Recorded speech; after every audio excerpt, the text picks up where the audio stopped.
Ayan mga buddy, kasalukuyan na pong umiikot yung LC ng helicopter. At sila ay paalis na mga buddy.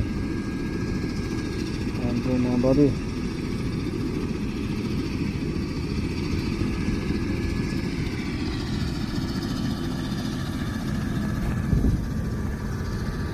Kasalukuyan silang nagpapalipad ng LC mga buddy. Ng ano, ayan.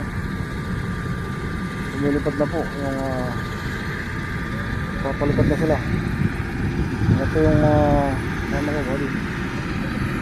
Ayan.